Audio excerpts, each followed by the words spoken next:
Yes, yes, yes, yes, yes, yes, yes, yes, yes, yes, yes. Come on, people, let's go.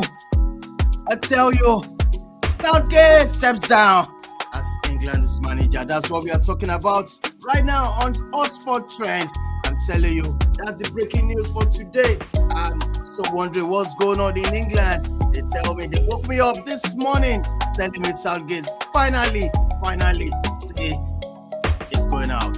Oh my goodness, what am I having on the studio? Let's talk about this quickly. I'm not always here on this show. This is Hotspot Trend. I tell you, please smash the like on the video. They call me the Don. Let's do this. Come on, people. Smash the like on the video. Subscribe to our channel. Share this video. Let's do this. Welcome this great man. Jeffers is here, right here with me. Come talk to me. Jeffers, what's going on, bro?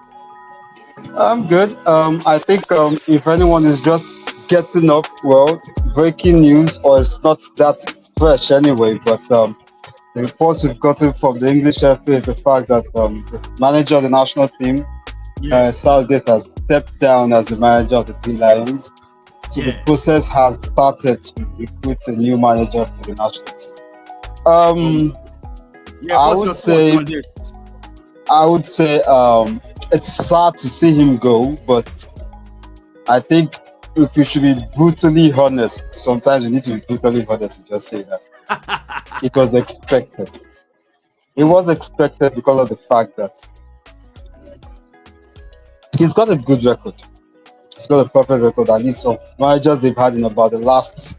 In fact, I think ever since 1962, when they had the first manager they had, I don't think there's been any manager that has got a very good record compared to that of Southgate. And look at it, the last 4 major tournaments, he's taken England to the semi-finals of the World Cup, the finals of an European Championship, 2 finals. They've actually finished runners-up in both European Championships so far, and also took them to the quarterfinals of the last World Cup where they got knocked out by the eventual runners of France. That tells you that he has been able to create a situation whereby the English team is actually one team you could actually look out to watch for any major tournament. They become a force, they become a major consideration for favorites for any tournament. However, I think where I come into is a place where I like to describe Southgate as a transitional manager. He basically was just meant to do one job, and that is to make England become a force to reckon with again. And so far, he has done it. But what is holding him back is that ability to go against the norm and take some decisions that might look shocking, but actually gets the results in the end run. When you look at the last tournament so far, we expected England to actually get to the final, and yes, they did get to the final. Although we will have considerations and concerns concerning the manner at which they actually got to that final, because what most people will say, and I to an extent will agree with them, they basically struggled all the way down to the final. I tell you. But there were some parts in that tournament whereby you could actually see flashes of brilliance with some certain changes that were made. But the thing was, those changes were either coming late or he was too scared to actually make some of those calls. Let's take a look at some of those decisions. First of all, the decision to not take a natural left back apart from Shaw was one decision that played out majorly against England. They were lucky to have Shaw for that finals. They actually gave an outstanding performance. But that was basically where it ended. If the performances had been okay, if you had another alternative option, there was a possibility whereby you might actually be able to tweak 1 or 2 things just to get the result, which he didn't do. Another one is this. It was very clear from the very first game that Harry Kane was not in 100% control. He wasn't. But this is where my worry was.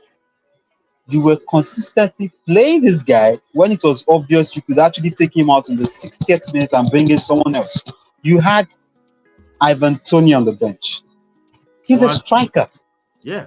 You had Oli Watkins on the bench. He's also a good finisher. I think this has been an issue that has already been present even before this tournament, whereby England will have friendlies, and you will discover the fact that even in those friendlies, the You other don't even strikers who look. you could Yeah. test as alternatives to Kane were sitting on the bench for the whole 90. How would you have a plan B when you refuse to even try to Try carry it out? massive. That was a problem with Southgate. Then coming down to some other calls that I feel maybe he might have went a bit sideways on. First of all, the decision to play Trent Alexander-Arnold in midfield for the national team shouldn't have even come up in the first place. It didn't work, and it showed clearly in the Euros. There are some times in that tournament where I felt Kyle Walker was being suspect.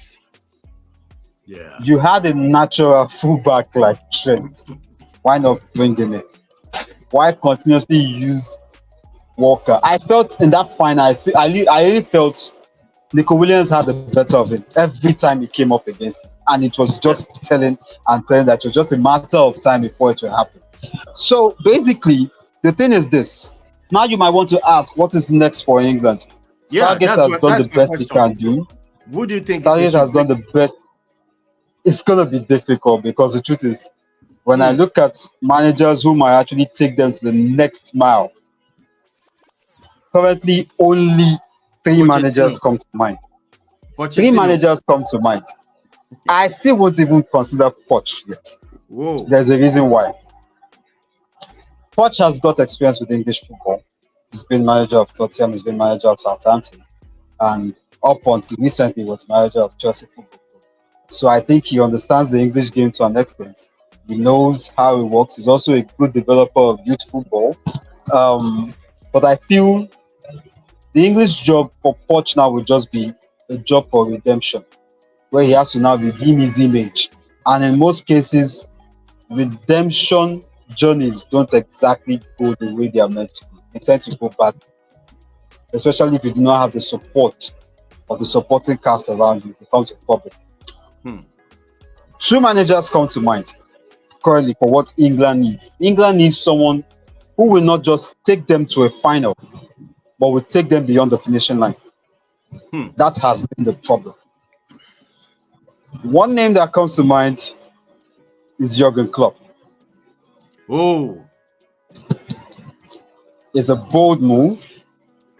I do not think Klopp wants to do anything at the moment, but there's something we always call that offer that you can't refuse. I think the English FA can actually do it. You could actually bring this guy out of the sabbatical he's in and try and convince him if he can do it. Because basically, the English FA should have a project right now. Project number one is this. They are going into the Nations League, the second group, Group B. It's already looking like a bad one because a team like England should not be in Group B of the Nations League. We saw basically what happened in the last Nations League. I think that was where the signs were already coming that Southgate was working on the tightrope because they played the 6 games, they could only win 1. Yeah. And they drew 3 of them and they lost 2. It was already showing signs. So right now, major priority for England right now is moving back from Group B back to Group A. The Nations League tournament will start by September. We will see what they have on ground. Then another manager who I would have considered, but currently is already out of the question, is Pep, because Pep is still staying at Man City for the nearest future. So Pep might be a long-term target for me, for England. And I think he will be in the best position to, because of the fact that his brand of football is what England needs right now, where England should not be scared of coming all out against opponents. Because I think in this tournament we could only see one thing. The only thing we could just see was the defense line was solid enough to hold their own. The defensive aspect of midfield was compact. But where England had a major crisis was finding a way to create chances for the attacking line, it was non-existent, in all honesty. Absolutely. Because this is the thing. Kane, everybody knows what Kane is capable of doing. Now the question is this: why didn't you just tweak? I remember I suggested it on Friday before when we did the review. I said what England might need in this game might just be a 4-4-2, whereby you have another option up front to give the defenders something to worry about. It didn't happen. Kane was basically isolated in that game, totally. In fact, if we were seeing chances coming from England, they were majorly coming either from outside the 18 or the one instance whereby Bukayo had the right of way to beat his marker and he led to that pass that eventually led to Cole Palmer's goal. So I think they need to work majorly on that creativity in midfield. There's enough time. We've got creative midfielders in the Premier League. I think it's time you start looking at one that you can actually consider to give some trials to see if you can put his confidence for the national team and then try him and let's see whether some things might work or might not work. That is one. Two, no matter how long we might try to debate and talk about this issue, it's high time we talk about it right now. There needs to be a backup plan for Harry Kane. You're going into the World Cup 2026. If you're going with Kane as your first choice, everybody knows Kane is good enough. I think Kane is gradually getting into that Rooney mode, as I like to call it, because we observed the fact that when Rooney was getting to the latter stage of his career, he started falling back into midfield. To become a creative midfielder rather than a striker. Kane has the potential to do it. We've seen it several times. I think it's time England start looking at someone else who puts up front and let Kane drop back to midfield to create. Might need it. Another thing is this: Phil Foden. Well, for me, I think I'm going to be blunt in saying that I think the idea of playing Foden from midfield only tends to work in club football. But when it comes to the national team is a different ball game. It doesn't work there. It doesn't work out fine at all.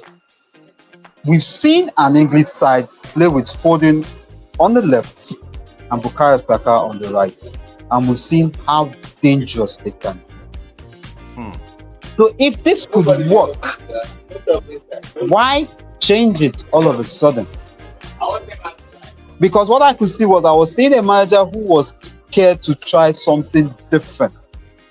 Basically, what got England to the final was just individual moments of sheer brilliance. We can start counting it. We can talk about Bukayo's pull-out that led to Bellingham first goal in the first match. We can talk about Harry Kane's pot shot that got them the goal in their second game against Denmark. We can talk about the non-existence of the attacking line and more or less on the dependence on the defense line in the draw against Slovenia.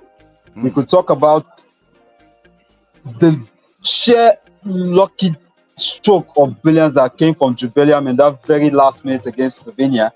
We could talk about Bukayo Saka darting mace run in the quarterfinals against Switzerland, and the whole team generally being able to compose themselves to actually take that penalty shootout to get them the result against the Swiss.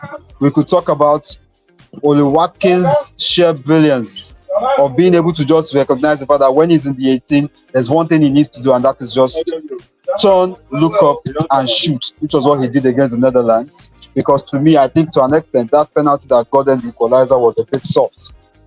Very, very soft, if you ask me.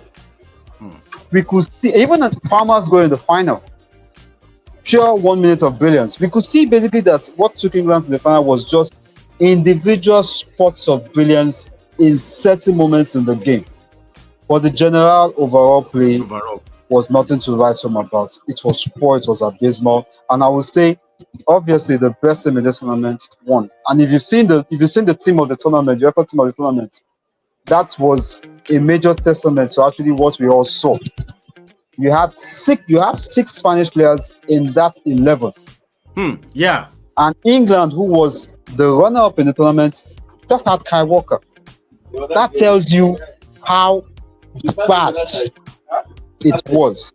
Despite the fact that they got to the final, yes, I'll give them kudos for that. At least they were able to at least have the luck of the draw that was able to make them avoid major pitfalls. I think the only major challenge they had on their way to the final was the Netherlands, and the very moment where the Netherlands just went to sleep, they got the result against them. But in all honesty, at this point, England needs to just go back and ask themselves, what next? Because a lot of things have to be done to prepare themselves for 2026. Exactly. Because with what we've seen in this tournament so far, we're looking at the fact that the English team should be considered as potential challengers for the World Cup title 2026. But the question is this: Euro 2024 became the very first time England got to the final of a tournament in foreign soil. That alone should give you a lot of signs for worry, because the next World Cup is being hosted in the US, Mexico, and Canada. It's foreign soil. How are they going to be able to build an atmosphere that tells them that we've done this thing in Germany, we can do it again? And not only that, they have an extra advantage that is coming up against them, which is the fact that the next Euros is being hosted in the United Kingdom. I think the target right now for England should start preparing a blueprint. The blueprint is that we should take our lessons from the last two tournaments, and we should be going into that tournament to win it. It's as simple as that. They have the potential, they have the materials. All they just need is someone to actually fine-tune them in the right direction to do it. And as long as the FA gives them all the support he needs, why not? They can actually do it. Yeah. Well, I want to say thank you so much for this one, Jeff and Sarah. Thank you so much. That was a nice topic out there. At the same time, I've said thank you so much, bro. One love, bro. All right, people. Smash the like on the video. This is how far we can go tonight on this one. And please subscribe to the channel. Smash the like on the video. Until the same time when we come back again for another trending topic. I want to say a big shout out to everybody that's joined us, that's able to join us on this one. Thank you so much. On the same time, I say bye for now.